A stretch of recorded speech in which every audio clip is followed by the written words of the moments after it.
Magic has happened. So, hi, I am so excited to be here. I saw all those hands for people who have been, this is their first DevOps Days, and it's really exciting to see all the new faces in the crowd. I'm here to talk to you today about how we can apply our systems thinking to our humans. So really quickly, first of all, can everybody raise one hand? All right, great, you can lower them. I'm going to ask you to do some hand raising, so I just wanted to make sure that there were no technical difficulties there either. So who has seen this image? All right, just a couple of hands. So these are the famous death balls, the service dependency diagrams from Amazon, Twitter, and Netflix, and these are old. I think these are circa 2015. And when we look at these, what you see is complex systems, interconnected systems, systems with a lot of dependencies. And when we have complex systems, we know that our systems can fail.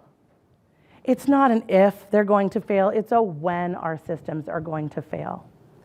And so these are things that we're always thinking about with our technical systems is how can we make them more reliable? How can we be resilient to failure, or how can we recover from failure quickly, and how can we learn from that? So that's what I'm going to talk a little bit about. Because while those systems are complex, when we look at the human system and all the systems within, whether or not it's the circulatory system or respiratory system, nervous system, we are also very complex. And our systems are dependent on one another. So oftentimes something that affects one area will affect another system. And so how can we make our humans who work on our technical systems more resilient to failure? Now, Nirmal, thank you for introducing me. So I am Julie Gunderson. I'm a senior developer advocate with AWS. Prior to AWS, I was at Gremlin, where I talked a lot about chaos engineering, and before that I was at PagerDuty, where I talked a lot about incident response, which really ties up under the umbrella of reliability. Now, for my shameless plug, one of the things that I did in my first 10 months at AWS is I launched a collective on Stack Overflow. So if you're a Stack Overflow user and want to find questions and answers related to AWS, join us here. But I'm talking today about applying systems thinking to our humans, right? Well, one of the things that we think about in our systems that I'm going to talk a little bit more about is redundancy. And I was actually supposed to be joined by Ana Margarita Medina today, but last week I got a ping on Slack, Ana asking if we could talk. We did a quick huddle, which is such a great feature, just to be able to huddle anybody and chat with them. And Ana is unfortunately now recovering from COVID, so she couldn't be here today.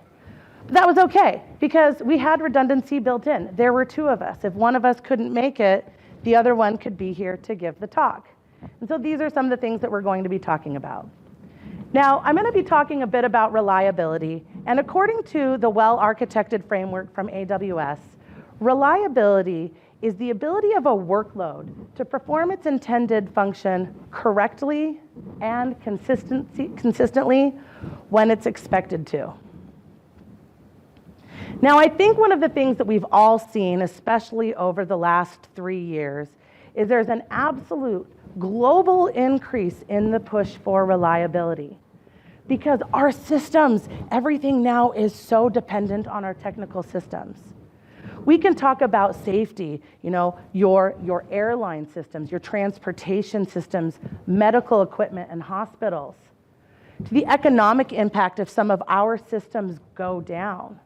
If our systems suffer a major outage, we don't just hear about it at conferences anymore, we hear about it on headline news.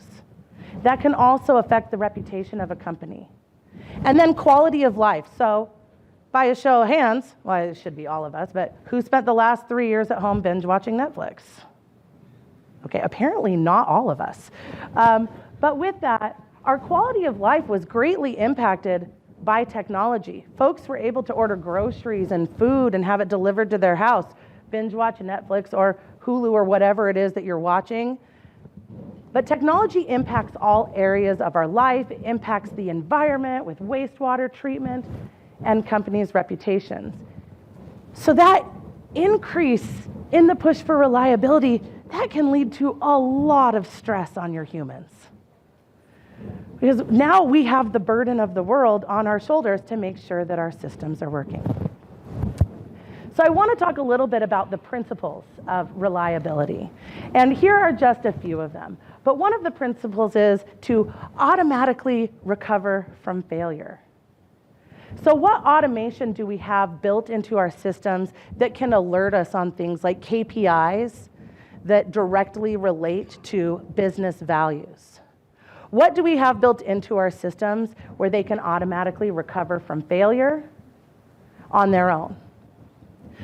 We also want to make sure that we're testing our recovery procedures. So we don't just want to assume that everything works. That's not how we roll. We test our procedures to make sure that our systems can withstand failure and that they can recover in a way that we expect. And we also scale horizontally. So we take that one huge, large workload and we want to break these up into smaller workloads so that there's not a single point of failure. Because we want to make sure that if somebody else's system goes down, the rest can keep working. One of the common points of failure is resources. So stop guessing at capacity, and we'll talk about that as well with our humans. And then we want to manage change through automation. So any changes to your infrastructure should be done with automation that can be tracked and reviewed. So these are just some of the principles of reliability. But there's a lot of parallels between system reliability and human reliability.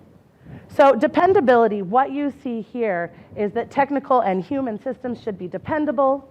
They should be able to perform their intended functions correctly and consistently. Sounds a lot like the definition of reliability. And when we look at that in our technical systems, we measure this with metrics. Oftentimes, failure rate or mean time between failure rates. And with our humans, we look at, are they able to perform tasks or follow processes or procedures, and are they able to do this regularly and consistently? And then redundancy, you already heard me talk about that because Anna, which we should all wave at her because I believe she's watching. So hi, Anna. We can all say hi to her. We want to have redundancy built into our human systems as well. Because with our technical systems, we build in backup components or parallel systems. Well, with our human systems, we can build in redundancy through cross-training, through having other members of the teams that can perform tasks, through in our own personal lives, not being a single point of failure, if possible. Because we want to make sure that you can recover easily when something happens. Adaptability. Again, we've all been through this. So adaptability is being able to cope with change and changing conditions and new challenges. And with our systems, we do that through software updates or hardware updates or flexible system designs. With our humans, we can cross-train, we can learn more, we can build relationships, and we can work to make sure, again, that we don't have a single point of failure and that we are in a culture that embraces both failure and change so that we can learn. And then finally, resilience, and this is not an all-encompassing list, but they did only give me a half hour to talk to you today. Resilience refers to the ability of a system to recover from failures, disruption, and adverse effects or events. So we do this through fault-tolerant design. We do this through testing or chaos engineering to make sure that we understand our systems and that they can recover. So we can also do this to our humans. We can do it for our humans in our teams or in our personal lives by exhibiting emotional intelligence, by using stress management techniques, or building relationships within our teams or in our personal lives. And the reason that I'm talking about all of this is really so that we can understand some of the signs of burnout how we can avoid it, handle it, and recover from it. And John Willis is actually going to talk about burnout as well, ending the conference, I believe, on the last day. So, a German-born American psychologist, Herbert Freudenberger, in 1980, was one of the first people to really start talking about burnout. And he wrote a book, and this was his definition of burnout: so the state of mental and physical exhaustion caused by one's professional life. Now, I am going to preface with, I am not a psychologist, but I think that this definition is missing something. It says in the professional life, but our personal lives can also contribute to burnout. Families, financial issues, stress, all of the things that our personal life has can contribute and will contribute to workplace burnout or just straight up personal burnout. Who here that's willing to share has experienced some form of burnout? Okay, that is a lot of hands. Now, by another show of hands, when you were experiencing it, did you know what was happening leading up to it? Did you know that you were experiencing burnout? No. All right, one nod and then a verbal no. So we're going to talk a little bit about that, because if we understand what's happening, then we know how to tackle it. I'm just going to keep track of time here, make sure I don't go over. Again, I'm not a psychologist, but burnout is not depression. It absolutely can lead you there, though, if you don't take the right steps to work through it. So just some of the signs, and again, this is not an exhaustive list, of burnout are listed here, but are you experiencing exhaustion? Are you tired? Do you have a lack of focus at work? Are you starting to get irritated with coworkers, maybe angry, and you don't really know why? For me, my sign, it's a great one, I cry over everything. The first time that happened to me, I didn't know how to handle it because it would happen on meetings. And it was a very embarrassing situation. I didn't know what to do. So then I got so afraid of this happening that I'd have anxiety attacks about whether or not I was going to cry during meetings, which would then make me cry. Once I started understanding what I was experiencing, it helped me find ways to work through this so that I didn't get into what I like to call the death spiral. And so again, not all of the symptoms, but some of the symptoms of burnout, or some of the signs of burnout. And when we talk about burnout, let's talk about it in our technical terms. This can be seen as maybe a SEV1 incident in humans. So an incident is any unplanned degradation or outage of our services. So what do we do when we have an incident? We have incident response, and we have processes that we follow. An incident response is an organized approach to addressing and managing an incident. So by another show of hands, who has all either been on the call with all the little windows or in a war room during an incident and people are talking over each other and there's a lot of yelling, maybe a sea level coming in saying, when's it going to be fixed? All right, too many hands for my liking, but I think we've all been there. Conversely, who has been on a call or in a war room during an incident where it's calm, there's generally a leader, people know what their roles and responsibilities are, and the sea levels are kept at bay by somebody else? All right, so we've got some hands there. So that's that organized approach. And when you have that organized and calm approach, you can really work to resolve the incident a lot faster and with a lot less stress.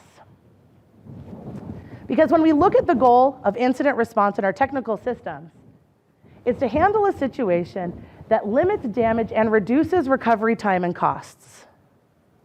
Which, when we apply that thinking to our humans and a human incident, how can we handle that in the most calm way that we can in a stressful situation?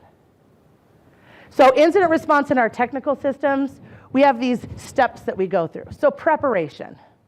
That's the first thing. We've got processes, we've got roles, we've got guidelines. People know what to expect on an incident call. Hopefully they've practiced so that at 2 o'clock in the morning you're running off of muscle memory versus Oh, a cup of really stale coffee.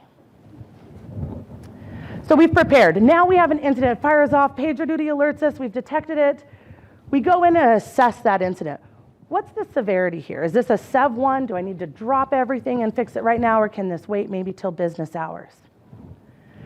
We then respond by mobilizing the right people, and we work towards resolution of that incident and recovery, sending our systems back into a steady state.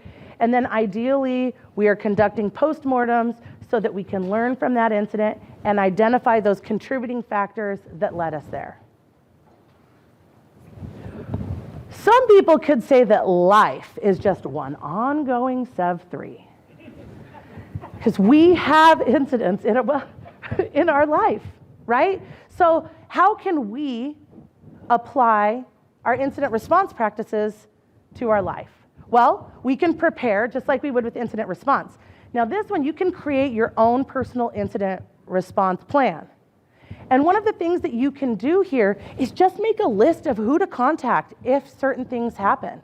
It's actually a great idea. You should have it on. You should have it in your phone, because you might not be able to call somebody. Other people might need to make a call for you. And this can be people from your financial institution to therapists or doctors, family members, or friends. Have that list handy for different scenarios, because checklists are friends of humans. It reduces the cognitive load when you're going through a stressful situation. We also need to be able to detect incidents in ourselves, and that's where you want to monitor those signals. And signals can be things like, are you not sleeping anymore? Are you waking up a whole bunch in the middle of the night? Are you dreaming about work non-stop? Again, are you getting angry? Are you getting annoyed? Have your eating habits changed? You need to monitor those signals, and then you need to assess and determine the severity. So when Anna pinged me a week ago, it was a pretty stressful situation. Oh, I'm going to go to Raleigh and give a keynote by myself on a talk that we normally give together. But that would be a short-lived incident, because in 15 minutes, that incident will be over. If we want to look at it as an incident, I'm actually rather happy to be here with all of you today. But we can assess that so that I can understand that that stress is actually a short-lived situation and apply the rules that need to be applied to that in my life. So you respond to an incident, and that is mobilizing the right people. So those SMEs in your life. And those SMEs are friends and family, but also doctors, therapists, whoever you need to help you through that incident so that you can resolve it and take whatever those necessary steps are to get yourself out of that critical phase. One step that people tend to forget here or to miss is recovery. And recovery can oftentimes mean taking a step back from work, maybe taking a little bit of a break off, and that can be scary for folks. It might mean having to step away from something in your personal life that is causing some stress. But we need to focus on recovery so that we don't slip back into failure. And then how can we learn? So once that incident is over, getting all those SMEs that were involved together in a room to talk through this, where you're in a safe space and ideally can remove the emotion. That's one of the best ways that we can prevent these things from happening in the future, or at least understand what's going on, so that if you start crying a bunch during meetings, you know what you need to do to prevent that from getting worse. Because Yerbo, a company that actually surveys folks in the tech industry on mental health, actually, one of their surveys showed that 2 in 5 tech workers actually suffer from burnout. That's a lot. That's a lot of us. So we need to make sure that we've got the tools there to be able to handle that. Now, some of the things that we do in our technical systems, we have observability, right? It's the practice of understanding our systems. And we leverage telemetry data and tools and techniques to then help make our systems better and improve them and act upon those insights. Well, you can say that once a human is deployed to production, they already have observability built in. Because we have our senses, we have our systems that help us understand and observe the world around us. But sometimes those senses and those perceptions can be a little broken, whether or not it's from birth and we were just born differently, or whether or not experiences in our life have kind of tweaked our perception of things. So what should we be observing, or how do we observe those signals? Well, we live in a miraculous age now where we have all these wearables. Who is wearing some form of a monitoring device? I could tell you what my heart rate is right now, what my oxygen is. So there's Apple Watches and Fitbits and Oura Rings. We can now get those signals from our body. We can understand if we're waking up in the middle of the night, what our sleep patterns are like. Other things that we need to keep an eye on are, what are our habits? Are those habits suddenly changing? Journaling is a great way here to kind of keep track of things. You know, maybe you're journaling and you realize that every Wednesday is a really rough Wednesday. Well, it turns out that Taco Tuesday was the night before, and maybe you eat too many tacos and it just doesn't work for you and it makes you grumpy. But being able to correlate those signals and observe them and understand how we can make our personal systems better. Because we want to be able to plan ahead. So in our technical systems, we actually talk about capacity planning, right? Capacity planning, we want to plan for the future. We want to make sure that we have the right resources there. We make sure we have enough infrastructure. We make sure we have the right on-call rotations, enough people on call, the right people on call. We've tested our systems. Ideally, we're practicing some form of chaos engineering. Well, it turns out that humans also have a maximum capacity. And do you know what that is? And there are some things, yes, way above your head, right? But that shouldn't be our maximum capacity. We should never be operating at maximum capacity, because at some point, that battery is just going to drain. So we need to think about that with our humans. And what can you be asking yourself? You can ask yourself, what are the things that you're valuing? What are the things that you just love doing in life? Because when you start to see some of those things dwindle away because other things are taking up that capacity, that's a warning sign. So when we talk about blamelessness, and I've mentioned postmortems before, postmortems are that opportunity after we've had an incident to sit around a table and to remove our biases, such as hindsight bias, like, well, why did they make that decision? Because obviously it led to this, when we don't have that opportunity to know that when we made the decisions. Again, we want to do the same thing for our humans, because humans are going to fail. It is just part of our nature. It's unavoidable. So we want to practice blamelessness most oftentimes with ourselves. Because I think a lot of the time other people are a whole heck of a lot nicer to us than we are to our own selves. So remembering that this is just part of the human journey, that failure will occur, and how can we learn from that? You want to think about how can we move from these reactive systems to more proactive systems. So with our technical systems, we talk about what are we doing today to make our future systems better. Well, with our human systems, I like to say, what is, it's Wednesday. What is Wednesday Julie doing to make Monday Julie happier? And building that human connection really is important. We are not meant as a species to be solitary animals. In the past 3 years, we've been virtual and we've had to maintain these connections via computer, and now luckily we can all be in the same room together. However you make those connections, it's very important to keep them up, because alienation of friends and family is actually one of the signs of burnout. So you want to think through, what are you doing to build that human connection? What are you doing to maintain that connection? Is it just sending off a text to somebody you haven't talked to in a year just to say, hi, I was thinking about you because the news was talking about avalanches and you didn't believe it happened in Idaho? That's what I did to my friend Sarah, who I haven't talked to in a year, but I was like, you know what, I'm thinking about you. And it can be that easy. Other things that we want to do is define some goals. And y'all, these do not have to be massive goals.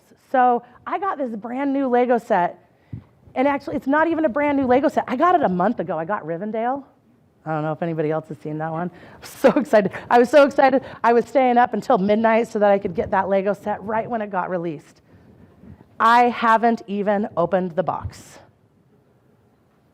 So a small goal for me will be to build bag 1 by this time next week. And you can all hold me accountable because I'll post about it on Twitter. But that's just a small goal. So just define a goal, and then are you working towards that goal, and maybe be a little bit flexible too? Because honestly, I don't know what this weekend is going to look like. We might have some gardening to do. So I'll be flexible, but I'm going to work on bag 1 and take some baby steps. Also, develop a personal board of directors. Again, this can be medical professionals, therapists, friends, family, bosses, current and former, people who can also help you reach your goals if they're more than building bag 1 of the Rivendell Lego set. The final concept that I want to leave you with is something called prospection. So this is a technique that positive psychology theory uses to look forward. So imagine a future with a positive outcome. That can really help you get out of those times of stress. So when I'm going through an incredibly stressful time, I like to think, okay, this is going to be in the past, and in the future, this is the outcome of all of this work. And remarkably, that can really help set your mind in that positive mindset versus that death spiral that we talked about earlier. Here's some self-care tips. Make sure you check in with yourself often. You can find the Yerbo survey at this link here. Check in on your teammates too. Remember, we're all people, and somebody might be struggling and they might not even know it. And that's actually one of the signals. If a bunch of people start coming to you asking, are you okay? What's going on? You seem to be working all night. You seem to be stressed. That's a signal that you should listen to. Unplug if you can. Stop doom scrolling all night long. Leads to terrible sleep. They say that you should turn off your electronics an hour before sleep. For me, I'm just going to work on like 5 minutes. And set deadlines, and remember, start small, be positive with yourself. Here's some resources, so I'll leave this slide up here for a moment so that you can take a picture if you need. But there's some really cool apps like Calm or Headspace. YouTube has some awesome meditation videos. Right now, I'm totally into acupuncture, by the way. That's great. Can really remove the stress. But think about what will work in your life. And it's really important that we keep these conversations going so that we can remove the stigma. I appreciate everybody who raised their hand saying they've suffered from burnout, and everybody who didn't because they didn't feel like they wanted to share. It's okay. But if we can keep these conversations going, hopefully we can help each other through these times. And then finally, while this talk is about the humans, not all the images in it were created by humans, so any image with this little color bar was actually created by Dolly. And with that, I actually have a coworker. We're all humans, be kind, and it is okay to ask for help. And that's the image there for Dolly. I have a coworker, John Vogel, here, who will also be running a meetup on May 5th from 12 to 2. So you're all welcome to attend. And I want to thank you for your time, and I hope we have an amazing DevOps Days Raleigh.